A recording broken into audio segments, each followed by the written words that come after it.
திருப்பரப்பு அருவியில் பள்ளி மாணவிக்கு பாலியல் தொல்லை கொடுத்த போதை ஆசாமி போக்சோவில் கைது செய்யப்பட்டுள்ளார். குமரி மாவட்டம் திருப்பரப்பு அருவியில் குடும்பத்துடன் குளித்துக் கொண்டிருந்த 12ஆம் வகுப்பு மாணவிக்கு போதை ஆசாமி பாலியல் தொல்லை கொடுத்துள்ளார். மாணவி கத்தி கூச்சலிடவே அருகில் இருந்தவர்கள் போதை ஆசாமியை தாக்கி போலீசாரிடம் ஒப்படைத்தனர். போலீசாரின் விசாரணையில் அந்த நபரின் பெயர் மாரிச்சாமி என்பதும் அவர் வங்கியில் பணிபுரிவதும் தெரிய வந்தது. இதையடுத்து மாரிச்சாமி மீது போக்சோ வழக்கு பதிவு செய்து சிறையில் அடைத்தனர். செய்யாறு அருகே 10க்கும் மேற்பட்ட கிரஷர் லாரிகளை பொதுமக்கள் சிறைப்பிடித்த சம்பவம் பரபரப்பை ஏற்படுத்தியது. திருவண்ணாமலை மாவட்டம் மாரியநல்லூர் பகுதியில் விபத்துக்களை உண்டாக்கும் வகையில் அளவுக்கு அதிகமாக பாரங்களை ஏற்றிச் செல்லும் 10க்கும் மேற்பட்ட கிரஷர் லாரிகளை பொதுமக்கள் சிறைப்பிடித்தனர்.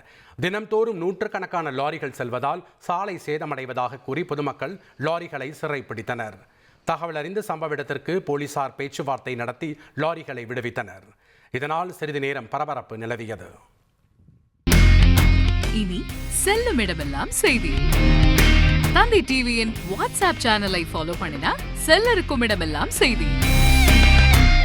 இதோ QR கோட் இப்பவே ஸ்கேன் பண்ணுங்க, ஃபாலோ பண்ணுங்க.